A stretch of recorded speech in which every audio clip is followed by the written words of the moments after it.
أشهد أن لا إله إلا الله وحده لا شريك له وأشهد أن محمدا عبده ورسوله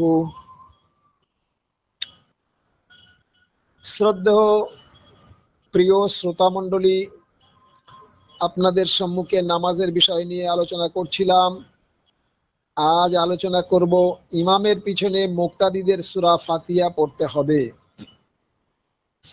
এই বিষয়ের উপরে আপনাদের সম্মুখে আজ আলোকপাত করব। কারণ ইমামের পিছনে সূরা ফাতিহা পড়তে হবে, না পড়লে যে নামাজ হবে না, এর উপরে অসংখ্য দলিল আপনাদের সম্মুখে উপস্থাপন করছি। হাজার হাজার বছর ধরে নামাজ হচ্ছে না, অথচ তার জিম্মা কে নেবে? এর জিম্মা কি কোনো মৌলবি নেবে? কোনো পীর ওলিয়া নেবে কি? প্রত্যেকের জিম্মা প্রত্যেকের কাছে। তো মাসালাগুলি ভালোভাবে শুনুন, ভালোভাবে শ্রবণ করুন এবং নিজেদের বোঝার মতো যোগ্যতা অর্জন করুন। এই ব্যাপারে, অর্থাৎ ইমামের পিছনে মুক্তাদিদের সূরা ফাতিহা পড়তে হবে বলে এই বিষয়, এই ব্যাপারে হাদিস জগতের হাদিস সম্রাট ইমাম বুখারী রহমতুল্লাহ আলাই সেপারেট একটি অধ্যায় নির্ধারণ করেছেন, অর্থাৎ একটি বাব বেঁধেছেন। বাবটির নাম দিয়েছেন বাবু ওয়াজুবুল কিরাআতি লিল ইমামে ওয়াল মামুমে ফি সালাতে কুল্লুহা ফিল হাজারে ওয়াস সাফারে ওয়া মা ইয়াজহারু ফিহা ওয়া ইউখাফাতু। এর বাংলায় অর্থ হচ্ছে, ইমাম এবং মুক্তাদিদের জন্য মুকিম অথবা মুসাফির উচ্চস্বরে অথবা নিম্নস্বরে নামাজে সূরা ফাতিহা পড়া আবশ্যকীয় হওয়ার অধ্যায়। হাদিস বর্ণনা করছেন হযরতে উবাদা বিন সামিত রাদিয়াল্লাহু তাআলা আনহু থেকে বর্ণিত যে, আমরা হযরত রাসূলুল্লাহ সাল্লাল্লাহু তাআলা আলাইহি ওয়াসাল্লামের পিছনে ফজরের নামাজ পড়লাম। কোন নামাজের কথা বললেন? ফজরের নামাজ, যে নামাজে ইমামরা উচ্চস্বরে কেরাত পাঠ করেন। তো হযরতে আবু উবাদা বিন সামিত রাদিয়াল্লাহু তাআলা আনহু বর্ণনা করছেন যে, আমরা হযরত প্রিয় নবী সাল্লাল্লাহু তাআলা আলাইহি ওয়াসাল্লামের পিছনে ফজরের নামাজ পড়লাম। হযরত রাসূলুল্লাহ সাল্লাল্লাহু তাআলা আলাইহি ওয়াসাল্লামা নামাজে কেরাত পড়লেন। তখন তার সাল্লাল্লাহু তাআলা আলাইহি ওয়াসাল্লামের কেরাতে কিছুটা মুশকিল হয়ে গেল। নামাজের পরিশেষে হযরত রাসূলুল্লাহ সাল্লাল্লাহু তাআলা আলাইহি ওয়াসাল্লামা তিনি বললেন, লায়াল্লাকুম তাকরাউনা খালফু ইমামিকুম, মনে হয় তোমরা ইমামের পিছনে কিছু পড়ো। তদুত্তরে আমরা বললাম, জি হ্যাঁ। অর্থাৎ সাহাবীরা যারা ওই নামাজে উপস্থিত ছিলেন মুক্তাদি হিসাবে, তারা প্রত্যেকে বললেন জি হ্যাঁ। তখন হযরত রাসূলুল্লাহ সাল্লাল্লাহু তাআলা আলাইহি ওয়াসাল্লামা বলেন, লা তাফআল ইল্লা বিফাতিহাতিল কিতাব ফাইন্নাহু লা সালাতা লিমান লাম ইয়াকরাউ বিহা। অর্থাৎ খবরদার, আগামীতে এই ভুলটি করিও না, অর্থাৎ কেরাত পড়িও না সূরা ফাতিহা ব্যতীত। অর্থটি আরেকবার শুনি, খবরদার আগামীতে এই ভুলটি করিও না, অর্থাৎ কেরাত পড়িও না সূরা ফাতিহা ব্যতীত। কেননা যে ব্যক্তি নামাজে সূরা ফাতিহা পড়ে না, তার নামাজই হয় না। এখানে একদম ক্লিয়ার হয়ে গেল যে ইমামের পিছনে কোনো কেরাত পড়া চলবে না। হাদিস আছে, বহু হাদিস আছে, আমরা অস্বীকার করিনি, আমরাও জানি, আমরাও সেটাও বলি। তো ইমামের পিছনে কেরাত পড়া যাবে না, এর অর্থ হচ্ছে সূরা ফাতিহা ব্যতীত পবিত্র কোরআনের যে কোনো সূরার যে কোনো একটি আয়াত পড়ার নামই হলো কেরাত। যদিও কেরাতের মধ্যে গণ্য সূরা ফাতিহা, যদিও পবিত্র কোরআনের একটি সূরা হচ্ছে মানে আপনার সূরা ফাতিহা, তো সূরা ফাতিহা কম্পালসারি পড়তে হবে ইল্লা হরফে ইস্তিসনা দিয়ে রাসূলুল্লাহ সাল্লাল্লাহু তাআলা আলাইহি ওয়াসাল্লাম ছাঁটাই করেছেন। তিনি পরিষ্কার ভাষায় বললেন সাহাবীদেরকে যে লা তাফআল ইল্লা বিফাতিহাতিল কিতাবা ফাইন্নাহু লা সালাতা লিমান লাম ইয়াকরাউ বিহা, অর্থাৎ খবরদার আগামীতে এই ভুলটি করিও না, অর্থাৎ অন্য কোন কেরাত ইমামের পিছনে তোমরা জোরে অথবা আস্তে নামাজে পড়বে না, মুক্তাদিদেরকে নিষেধ করলেন। তারপরে কি বললেন? ইল্লা, ইল্লা হারফ দিয়ে তিনি বলছেন যে সূরা ফাতিহা পড়ে নিও, লিমান লাম ইয়াকরাউ বিফাতিহাতিল কিতাবি লা সালাতা, তারপর বলছেন লা সালাতা লিমান লাম ইয়াকরাউ বিহা বা লা মানে লিমান লাম ইয়াকরাউ বিহা সূরাতুল ফাতিহা। তো লা সালাতা লিমান লাম ইয়াকরাউ বিহা, যে ব্যক্তি নামাজে সূরা ফাতিহা পড়ে না তার নামাজ হয় না, এটা আম ভাবে। খাস ভাবে এখানে ইল্লা হরফে ইস্তিসনা দিয়ে ছাঁটাই করে দিয়ে দিয়েছেন, যে পরিষ্কার করে ক্লিয়ার করে দিয়েছেন যে লা তাফআল, খবরদার তোমরা ইমামের পিছনে কেরাত পড়িও না, ইল্লা কিন্তু বিফাতিহাতিল কিতাব, সূরা ফাতিহাটিকে পড়ে নিও, অবশ্যই সূরা ফাতিহাকে পড়ে নিও, সূরা ফাতিহা ব্যতীত আর অন্য কিছু পড়বে না। ফাইন্নাহু লা সালাতা লিমান লাম ইয়াকরাউ বিহা, যে ব্যক্তি নামাজে সূরা ফাতিহা পড়ে না তার নামাজ হয় না, চাই সে ইমাম হোক বা মুক্তাদি, মুসাফির হোক চাই মুকিম, আস্তে নামাজে হোক বা জোরে নামাজে, ক্লিয়ার করে দিয়ে দিয়েছেন।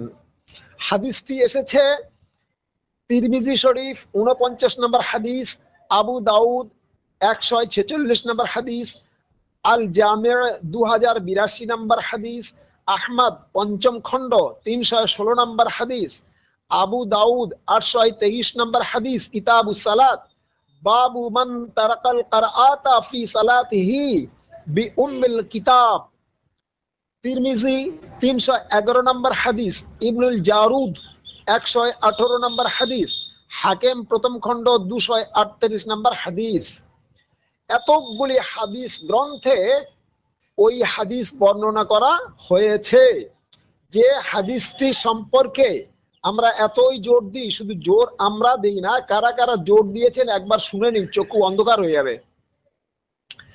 এই হাদিস সম্পর্কে ইমাম তিরমিজি রাহমাতুল্লাহ আলাইহি এই হাদিসটিকে হাসান বলেছেন, অর্থাৎ অতি উত্তম। এই হাদিসটি সম্পর্কে ইমাম দারমি রহমতুল্লাহ, ইমাম দারাকুতনি রহমতুল্লাহ আলাইহি এবং ইমাম বাগবী রহমতুল্লাহ আলাইহি এই হাদিসের সনদকে হাসান বলেছেন। ইমাম বাইহাকি রহমতুল্লাহ আলাইহি, ইমাম ইবনে খুজাইমা রহমতুল্লাহ আলাইহি এবং ইমাম ইবনে হিব্বান রহমতুল্লাহ আলাইহি এই হাদিসটিকে সহিহ বলেছেন, এবং শায়খ আহমদ শাকির রহমতুল্লাহ আলাইহিও এই হাদিসটিকে সহিহ বলেছেন। যদি বলেন কোথায় আছে, বইটির নাম শারহে তিরমিজির দ্বিতীয় খণ্ড 117 নম্বর ব্যাখ্যায় লেখা আছে, দেখে নিন। বক্তব্যটি আমাদের নয়, মাসআলাটি আমাদের নয়, ফতোয়াটি আমাদের নয়। যে সমস্ত মুহাদ্দিসিনে কেরাম, যে সমস্ত আসমা ও রুজাল শাস্ত্রের মনীষীগণ হাদিস যাচাই বাছাই করার ডিউটি ছিল, ডিউটি করতেন আল্লাহ তাআলার জন্য, তো যারা মনীষী হিসাবে জগৎ বিখ্যাত হয়ে আছে, মুহাদ্দিসিনে কেরাম হিসাবে জগৎ বিখ্যাত হয়ে আছে, ইমাম উপাধি পেয়েছেন, মুহাদ্দিসিন উপাধি পেয়েছেন, তো সেই সকল মুহাদ্দিসিনে কেরাম মনীষীগণ এই হাদিস যাচাই বাছাই করার পরে তারা বলছেন, কেউ কেউ বলেছেন হাদিসটি হাসান অর্থাৎ উত্তম হাদিস, উত্তম অর্থাৎ অতি উত্তম, আর কেউ কেউ বলেছেন হাদিসটি সহিহ। সুতরাং কোন দিকে মানে পালাবেন, ফতোয়া কোন দিকে দেবেন?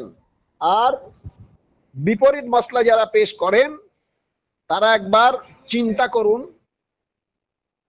দেখুন কোনটা সঠিক এবং কোনটা বেঠিক।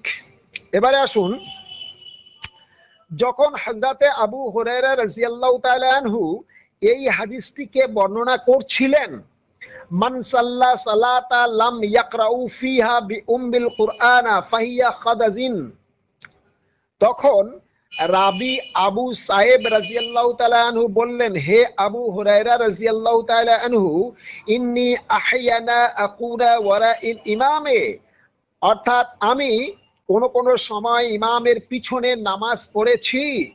তখন হযরতে আবু হুরায়রা রাদিয়াল্লাহু তাআলা আনহু উত্তর দিলেন, আকরাউ বিহা ফি নাফসিকা ইয়া ফারাসি, অর্থাৎ হে পারস্যবাসী, তুমি নিম্ন স্বরে নামাজে সূরা ফাতিহা পড়ে নিও ইমামের পিছনে। হাদিসটি এসেছে মুয়াত্তা ইমাম মালিক প্রথম খণ্ড 84 নম্বর হাদিস, কিতাবুন নিদায়ে লিসসালাতে, বাবুল কিরাআতা খালফুল ইমামে ফিমা লা ইয়াজহারু ফিহি বিল কিরাআতে। মুসলিম শরীফ 39 নম্বর এবং 40 নম্বর হাদিস, আবু দাউদ শরীফ 812 নম্বর হাদিস, তিরমিজি শরীফ 247 নম্বর হাদিস, নাসাই শরীফ দ্বিতীয় খণ্ড 135 নম্বর হাদিস, আহমদ শরীফ দ্বিতীয় খণ্ড 285 নম্বর হাদিস, দারাকুতনি শরীফ প্রথম খণ্ড 312 নম্বর হাদিস, শারহে মাআনি আল আসার প্রথম খণ্ড 216 নম্বর হাদিস, ইবনে খুজাইমা 489 নম্বর হাদিস। এতগুলি হাদিস গ্রন্থে উক্ত সহিহ হাদিসটি লেখা আছে, ভালোভাবে পড়ে দেখে নিন এবং বুঝবার চেষ্টা করুন প্রিয় শ্রোতা মণ্ডলী। এরপরে বলছি, হযরতে আবু উবাদাতা বিন সামিত রাদিয়াল্লাহু তাআলা আনহু থেকে একটি মারফু রিওয়ায়াতে বর্ণিত আছে যে, লা সালাতা লিমান লাম ইয়াকরাউ বিফাতিহাতিল কিতাবা খালফুল ইমামে, অর্থাৎ ওই ব্যক্তির কোন নামাজ হবে না যে ইমামের পিছনে সূরা ফাতিহা পড়ে না। হাদিসটি এসেছে বাইহাকি ফি কিতাবিল কিরাআতে 56 নম্বর হাদিস। অনেকেই বলছেন, হ্যাঁ সূরা ফাতিহা পড়তে হবে, সূরা ফাতিহা না পড়লে নামাজ হবে না, কথাটা তো ঠিক আছে, কিন্তু ইমাম পড়লে আর মুক্তাদিরদের পড়তে হয় না। ইমামের কিরাত মুক্তাদির কিরাত, হ্যাঁ কিরাত আল ইমামে কিরাত আল্লাহু, এই হাদিসটি তারা পেশ করেন এবং এই ফতোয়াটি পেশ করেন। মাসলাও এই শব্দগুলি লেখা আছে, এই মাসলাগুলি তারা দিয়ে দেন যে রাসূলুল্লাহ সাল্লাল্লাহু তাআলা আলাইহি ওয়াসাল্লাম বলেছেন কিরাত আল ইমামে কিরাত আল্লাহু, অর্থাৎ ইমামের কিরাত মুক্তাদিদের কিরাত বলে আম ভাবে ছেড়ে দেন। রাসূলুল্লাহ সাল্লাল্লাহু তাআলা আলাইহি ওয়াসাল্লাম তাহলে কি ভুল বুঝছেন? ইমাম বুখারী রাহমাতুল্লাহ আলাইহি তা ভুল বুঝেছেন? ইমাম বুখারী রাহমাতুল্লাহ আলাইহি বুঝতে পারেননি, এরা বুঝতে পেরেছেন। ইমাম তিরমিজি রাহমাতুল্লাহ আলাইহি বুঝতে পারেননি, এরা বুঝতে পেরেছেন। ইমাম হাজ্জাজ বিন মুসলিম নিশাফিরি রাহমাতুল্লাহ আলাইহি বুঝতে পারেননি, মৌলবীরা বুঝতে পেরেছেন। ইমাম নওয়াবী রাহমাতুল্লাহ আলাইহি হাদিসটিকে বুঝতে পারেননি, এই মৌলবীরা বুঝতে পেরেছেন। ইমাম দারাকুতনি রাহমাতুল্লাহ আলাইহি হাদিসটি বুঝতে পারেননি, মৌলবীরা বুঝতে পেরেছেন। ইমাম বাইহাকি রাহমাতুল্লাহ আলাইহি হাদিসটিকে বুঝতে পারেননি, এরা বুঝতে পেরেছেন। আসমর রিজাল শাস্ত্রের মনীষীগণ হাদিসটিকে বুঝতে পারেননি, এরা বুঝতে পেরেছেন। এই মৌলবীরা খুব বেশি বোঝে, ওদের জ্ঞান আক্কেল নেই। ইমাম বুখারী রাহমাতুল্লাহ আলাইহির জ্ঞান ছিল না, ওই জন্য ওনারা ভুল করেছেন। তার কারণ ইমাম বুখারী রাহমাতুল্লাহ আলাইহি পরিষ্কার ভাষায় লিখেছেন, যেটা আপনাদের সম্মুখে পূর্বে আমি বর্ণনা করে এসেছি, যে ইমামের পিছনে মুক্তাদিদেরকে সূরা ফাতিহা পড়তে হবে। এইভাবে জোর দিয়ে ইমাম বুখারী রাহমাতুল্লাহ আলাইহি বুখারী শরীফে বাব বেঁধেছেন এবং আলাদাভাবে একটি মানে কিতাবও লিখেছেন।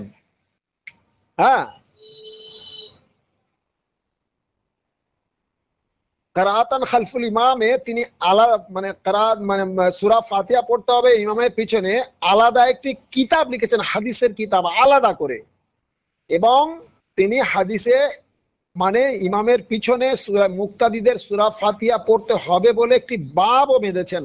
বাবু ওয়াজুবুল কিরাআত লিল ইমামে ওয়াল মামুমে ফি সালাতে কুল্লুহা ফিল হাজারে ওয়াস সাফারে ওয়া মা ইয়াজহারু ফিহা ওয়া ইউখাফাতু। ইমাম হাদিস সম্রাট ইমাম বুখারী রাহমাতুল্লাহ আলাইহি বুঝতে পারেননি, মৌলবীরা বুঝতে পেরেছেন হাদিসকে। তাহলে যারা মানে হাদিস মানেন না, মানে রাসূলুল্লাহ সাল্লাল্লাহু আলাইহি ওয়াসাল্লামকে মানেন না, যারা রাসূলুল্লাহ সাল্লাল্লাহু আলাইহি ওয়াসাল্লামকে মানেন না, মানে তারা আল্লাহ তাআলাকে মানেন না, যারা আল্লাহ তাআলাকে মানেন না আর মৌলবীদের কথা মানেন, মানে মৌলবীদেরকে খোদার পোস্টে বসিয়ে দিয়েছেন। মৌলবীরা যা বলছেন, মৌলবীরা যা ফতোয়া দিচ্ছেন তাই শুনছে, আর পবিত্র কোরআন এবং হাদিসে কি লেখা আছে ওটা আর দেখছেন না। মুসলমান হওয়া যাবে তো, মুমিন হওয়া যাবে তো? এ ব্যাপারে আমি আরো বিস্তারিত ভাবে বর্ণনা করছি। দেখুন, হযরতে উবাদা বিন সামিত রাদিয়াল্লাহু তাআলা আনহু থেকে একটি মারফু রওয়ায়াতে বর্ণিত আছে যে লা সালাতা লিমান লাম ইয়াকরাউ বিফাতিহাতিল কিতাবা খালফুল ইমামে, ওই ব্যক্তির কোনো নামাজ হবে না যে ইমামের পিছনে সূরা ফাতিহা পড়ে না। ইমাম বাইহাকি রাহমাতুল্লাহ আলাইহি হাদিসটিকে লিখেছেন বাইহাকি শরীফে ফি কিতাবিল কিরাআতের অধ্যায় 56 নম্বর হাদিস। দেখুন যে মুক্তাদিদের মানে ইমামের কিরাত মুক্তাদিদের কিরাত যদি হয়ে যায়, ইমামের সূরা ফাতিহা মুক্তাদিদের যদি হয়ে যায়, ইমাম খেলে মুক্তাদিদের যদি পেট ভরে যায়, তাহলে ইমাম বাইহাকি রাহমাতুল্লাহ আলাইহি ইনি বুঝতে পারেননি, মৌলবীরা বুঝতে পেরেছেন। হাদিসটির সনদ সম্পর্কে এবারে অনেকেই বলবেন মনে হয় ওই হাদিসটি এদিক সেদিক হয়ে আছে। দেখুন, আমরা হাদিস এই অধম হাদিস যথেষ্ট পরিমাণে চেষ্টা করে মানে কোনটা সঠিক, কোনটা বেঠিক, কোনটা সহি, কোনটা জয়ীফ, কোনটা মওযু, কোনটা মাতরু, কোনটা মুতাওয়াতির, কোনটা মারফু, কোনটা মাজহুল, এর উপরে যথেষ্ট পরিমাণে আমার সাধ্যমতো যাচাই করে তবে আপনাদের সম্মুখে উপস্থাপন করি। যে হাদিসটি ইমাম বুখারী মানে ইমাম বাইহাকি রাহমাতুল্লাহ আলাইহির যে হাদিসটি উবাদা বিন সামিত রাদিয়াল্লাহু তাআলা আনহুর বর্ণিত বর্ণনা, সেই হাদিসটির সম্পর্কে আপনাদের সামনে অভিমত পোষণ করছি। দেখুন কি অভিমত পোষণ করেছেন মুহাদ্দিসিনে কেরামগণ। হাদিসটির সনদ সম্পর্কে শায়খুল হিন্দ মাওলানা আনোয়ার শাহ কাশ্মীরি রাহমাতুল্লাহ আলাইহি সহিহ বলেছেন। যদি বলেন কোথায় আছে, বইটির নাম কাসুল খিতাম 147 নম্বর ব্যাখ্যায়। দেখুন শায়খুল হিন্দ মাওলানা আল্লামা আনোয়ার শাহ কাশ্মীরি রহমতুল্লাহ আলাইহি, যিনি দেওবন্দ মাদ্রাসার বিখ্যাত মুহাদ্দিস ছিলেন, যিনি বুখারী পড়াতেন, মুসলিম পড়াতেন, সিয়াসিতার হাদিস পড়াতেন, যার লেখা বহু হাদিসের মানে সারাহা রয়েছে। অত বড় একজন মুহাদ্দিস, তিনি হাদিসটিকে যাচাই বাছাই করে তিনি বলছেন যে হাদিসটির সনদ সহিহ। এরপরে বলছি হযরতে ইবনে আব্বাস রাদিয়াল্লাহু তাআলা আনহু থেকে বর্ণিত আকরাউ খালফুল ইমামে বিফাতিহাতিল কিতাব, অর্থাৎ ইমামের পিছনে সূরা ফাতিহা পড়ো। কে বলছেন?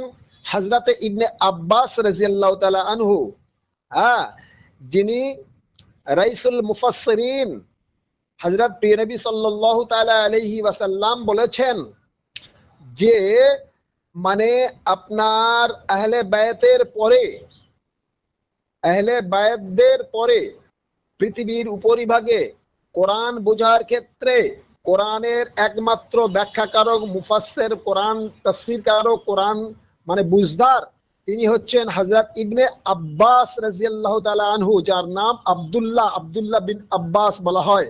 হযরতে আব্বাস রাদিয়াল্লাহু তাআলা আনহুর পুত্র আব্দুল্লাহ, তাই কেউ বলেছেন ইবনে আব্দুল্লাহ, কেউ বলেছেন আব্বাস বিন আব্দুল্লাহ, আবার কেউ কেউ বলেন ইবনে আব্বাস রাদিয়াল্লাহু তাআলা আনহু। তিনি বিখ্যাত রাইসুল মুফাসসিরিন ছিলেন। তিনি কি বলছেন? আকরাউ খালফুল ইমামি বিফাতিহাতিল কিতাব, অর্থাৎ ইমামের পিছনে সূরা ফাতিহা পড়ো। হাদিসটি এসেছে বাইহাকি ফি কিতাবিল কিরাআতে 77 নম্বর হাদিস, অফি সুনানিল কুবরা দ্বিতীয় খণ্ড 169 নম্বর হাদিস। পরপর দুইখানি সহিহ হাদিসে বর্ণনা করা হয়েছে। ইমাম বাইহাকি রাহমাতুল্লাহ আলাইহি এই হাদিসটির সনদকে সহিহ বলেছেন। হযরত ইবনে আব্বাস রাদিয়াল্লাহু তাআলা আনহুর বর্ণিত যে হাদিস, ওই হাদিসের সনদকে ইমাম বাইহাকি রহমতুল্লাহ আলাইহি সহিহ বলেছেন। হ্যাঁ, যেমন কানজেও বর্ণিত আছে 22,966 নম্বর মাসালা, দেখে নিন। ইমাম শাফি রহমতুল্লাহ আলাইহি বলেছেন প্রত্যেক রাকাতে ইমাম মুক্তাদি অথবা মুনফারিদ সবার জন্য সূরা ফাতিহা পড়া আবশ্যকীয়, যদিও উচ্চ স্বরে অথবা নিম্ন স্বরে, ফরজ হোক অথবা নফল। অনেকে বলবেন যে হাদিস তো বলছেন, তাহলে হাদিস কি আপনি খুব বেশি বুঝেছেন? তো আমি বেশি না বুঝলেও আমরা তো কম বুঝি। যারা বেশি বোঝেন, যাদের উপরে নির্ভর করে চলা হয়, যাদেরকে অনুসরণ করা হয়, সেই সকল ইমামদের কওলগুলি দেখেন। আমরা ব্যাখ্যা দিচ্ছি না, ব্যাখ্যা কারা করেছেন দেখে নিন। তাদের অভিমত আপনাদের সম্মুখে তুলে ধরছি, তাদের কওল তুলে ধরছি, তাদের তাফসীর, তাদের ব্যাখ্যা, তাদের মাসালা, তাদের ফতোয়া তুলে ধরছি। ইমাম শাফি রহমতুল্লাহ আলাইহি বলেছেন প্রত্যেক রাকাতে ইমাম মুক্তাদি অথবা মুনফারিদ সবার জন্য সূরা ফাতিহা পড়া আবশ্যকীয়, যদিও উচ্চ স্বরে অথবা নিম্ন স্বরে, ফরজ হোক অথবা নফল নামাজ। ইমাম মালিক রহমতুল্লাহ আলাইহি ও ইমাম আহমদ বিন হাম্বল রহমতুল্লাহ আলাইহি বলেন উচ্চ স্বরে নামাজে পড়তে হবে না, কেবল নিম্ন স্বরে নামাজে পড়তে হবে। এরা একটি আলাদা মত পোষণ করেছেন যদিও, কিন্তু তবুও নিম্ন স্বরে নামাজে সূরা ফাতিহা পড়তে হবে। যেটা যে বর্ণনাগুলি এসেছে তা আপনাদের সম্মুখে তুলে ধরছি। হানাফি মাযহাবের বিশ্বাস হলো ইমামের কিরাত মুক্তাদিদের কিরাত। পূর্বেই আমি হাদিসের শব্দগুলি উচ্চারণ করে এসেছি, কিরাত আল ইমামে কিরাত আল লাহু, অর্থাৎ ইমামের কিরাত মুক্তাদিদের কিরাত। হ্যাঁ, সুতরাং ইমামের পিছনে মুক্তাদিদের সূরা ফাতিহা পড়তে হবে না বলে, মানে উচ্চ স্বরে নামাজে অথবা নিম্ন স্বরে নামাজে, হ্যাঁ, বলে মসলা পেশ করেছেন, ফতোয়া পেশ করেছেন। এটা হচ্ছে হানাফি মাযহাবের কিছু হানফি মৌলবীরা এই ফতোয়াগুলি দিয়েছেন। এই ফতোয়াটি কোন কোন কিতাবে কোন কোন জায়গায় লেখা আছে তারও দলিল আপনাদের সম্মুখে পেশ করছি। অনেকেই বলবেন যে তাহলে কি এর কোনো সপক্ষে কোনো দলিল নেই? হ্যাঁ, দলিল আছে। কিরকম ধরনের দলিল, কথাগুলো আপনারা ভালো করে জেনে নিন এবং মসলাগুলি ভালো করে জেনে নিন। হ্যাঁ, কোথায় কোরআন শরীফের কথা, কোথায় বুখারী শরীফের কথা, মুসলিম শরীফের কথা, তিরমিজি শরীফের কথা, বাইহাকি শরীফের কথা, দারাকুতনির কথা, হ্যাঁ, আবু দাউদের কথা, আর কোথায় এসে মানে ফতোয়ার কথা, আর জয়ীফ ও দুর্বল হাদিসের কথা এক হয়? শুনে নিন। কিরাত আল ইমামে কিরাত আল লাহু মাসালাটি কোন কোন কিতাবে লেখা আছে? বইটির নাম শারহুল মাহজিব, তৃতীয় খণ্ড, 323 নম্বর মাসালা, উক্ত মসলার বইতে লেখা আছে। আল মাবসুদ প্রথম খণ্ড 19 নম্বর মাসালা, আল উম্মু প্রথম খণ্ড 210 নম্বর মাসআলা, আল হেদায়া প্রথম খণ্ড 48 নম্বর মাসআলা, আল ফাকিহি ইবনে আব্দুল বার 40 পৃষ্ঠা, আল কানায়ে প্রথম খণ্ড 340 নম্বর মাসআলা, বেদায়াতুল মুস্তাহিদ প্রথম খণ্ড 119 নম্বর মাসআলা, মুগনিয়াল মুহতাজ প্রথম খণ্ড 156 নম্বর মাসআলা, আল মুগনি কিতাবের প্রথম খণ্ড 376 নম্বর মাসআলা, আশ-শারহুস সাগীর প্রথম খণ্ড 309 নম্বর মাসআলা। এই সকল মাসলার গ্রন্থে বা ফতোয়ার গ্রন্থে ওই জয়ীফ হাদিস দিয়ে বা ওই ধরনের হাদিস দিয়ে মৌলবীদের ফতোয়া, মৌলবীদের মাসালা লেখা আছে যে কিরাত আল ইমামে কিরাত আল লাহু, ইমামের কিরাত মুক্তাদিদের কিরাত, যদিও হাদিসটি সহিহ, কিন্তু মানে কিরাত আর সূরা ফাতিহা সম্পূর্ণ ভিন্ন করে দিয়েছেন, ছাঁটাই করে রাসূলুল্লাহ সাল্লাল্লাহু তাআলা আলাইহি ওয়াসাল্লাম। কিন্তু এরা অবুঝের কারণে ওই আম ভাবে চালিয়ে দিয়েছে যে ইমাম পড়লে মুক্তাদিদের হয়ে যাবে, যেহেতু সূরা ফাতিহা ওটা একটি কিরাত। এই ধরনের যদি তাই হতো, মানে ওইটা হবে বলে জাস্ট ফতোয়া লিখেছে, যে সকল গ্রন্থের হাওয়ালা দিলাম আপনাদের সম্মুখে, এই সকল গ্রন্থে লেখা আছে যে ইমামের পিছনে মুক্তাদিদের সূরা ফাতিহা পড়তে হবে না। এই বলে মসলা দিয়েছে, শুধু ইমামের পিছনে সূরা ফাতিহা পড়তে হবে না অমুক কিতাব, ইমামের পিছনে সূরা ফাতিহা পড়তে হবে না অমুক মসলার কিতাব। যে কিতাবের অধ্যায়, যে কিতাবের পৃষ্ঠা নাম্বার, বাব নাম্বার, হাদিস নাম্বার, ব্যাখ্যা নাম্বার তা আপনাদের সম্মুখে উপস্থাপন করলাম। এখন ইমামের পিছনে সূরা ফাতিহা পড়তে হবে না, এরূপ কোন হাদিস আজ পর্যন্ত আমরা পাইনি, চাই সে জয়ীফ হাদিস হলো, যে রাসূলুল্লাহ সাল্লাল্লাহু তাআলা আলাইহি ওয়াসাল্লাম বলেছেন খবরদার তোমরা ইমামের পিছনে কিরাত অথবা সূরা ফাতিহা কোনটাই পড়া চলবে না, এরূপ ধরনের কোন হাদিস পাইনি। বরং তিনি পক্ষান্তরে তিনি সাল্লাল্লাহু তাআলা আলাইহি ওয়াসাল্লাম বলেছেন, যা ইমাম বুখারী রাহমাতুল্লাহ আলাইহি পেশ করেছেন তার হাদিসের কিতাব বাবু ওয়াজিবুল কিরাআত লিল ইমাম ওয়াল মামুম ফি সালাতি কুল্লুহা ফিল হাজারে ওয়া সাফারে ওয়া মা ইয়াজহারু ফিহা ওয়া ইউখাফাতু, এর মানে অধ্যায়ে তিনি মানে বর্ণনা করেছেন, যে হাদিসটি বর্ণনা করেছেন সেটা হলো লা তাফআল ইল্লা বিফাতিহাতিল কিতাবে ফাইন্নাহু লা সালাতা লিমান লাম ইয়াকরাহু বিহা। অর্থাৎ রাসূলুল্লাহ সাল্লাল্লাহু তাআলা আলাইহি ওয়াসাল্লাম যখন সাহাবীদেরকে জিজ্ঞাসা করলেন তার নামাজে, ফজর নামাজে তার একটু কেরাতের মধ্যে গন্ডগোল হয়ে গেল, অর্থাৎ সহ দিতে লাগে এরকম ধরনের গন্ডগোল হয়ে গেল, পিছনের মুক্তাদিরা সহ দেয়, অর্থাৎ মানে ভুল হলে সহ দেয়, তো রাসূলুল্লাহ সাল্লাল্লাহু তাআলা আলাইহি ওয়াসাল্লাম সালাম ফেরার পরে বললে এরূপ তো হয় না, নিশ্চয়ই আমার পিছনে কেউ পড়ে, কিছু পড়ে, তো কেরাত মানে কিছু মানে কি কেরাত পড়ে। তো রাসূলুল্লাহ সাল্লাল্লাহু তাআলা আলাইহি ওয়াসাল্লাম জিজ্ঞাসা করলেন যে হে সাহাবী সকল, তোমরা কি আমার পিছনে কিছু পড়ো? তদুত্তরে মানে সাহাবীগণ বললেন জি হ্যাঁ আমরা পড়ি। তো রাসূলুল্লাহ সাল্লাল্লাহু তাআলা আলাইহি ওয়াসাল্লাম বললেন খবরদার আগামীতে এই ভুলটি করিও না, অর্থাৎ কেরাত পড়িও না সূরা ফাতিহা ব্যতীত। তার মানে অবশ্যই কম্পালসারি সূরা ফাতিহা পড়তে হবে, কেননা যে ব্যক্তি নামাজে সূরা ফাতিহা পড়ে না, লা সালাতা লিমান লাম ইয়াকরাউ বিহা, যে ব্যক্তি নামাজে সূরা ফাতিহা পড়ে না তার নামাজ হয় না, সে মুক্তাদি অথবা ইমাম। আল্লাহ তাআলা আমাদের প্রত্যেককে তৌফিক দান করুক, আমরা যেন আল্লাহ তাআলার পবিত্র কোরআন হুজুর সাল্লাল্লাহু তাআলা আলাইহি ওয়াসাল্লামের সুন্নতে নববী এবং সহিহ হাদিস এর উপরে আমল করতে পারি। আমিন। ওয়া আখিরু দাওয়ানা আনিল হামদুলিল্লাহি রাব্বিল আলামিন।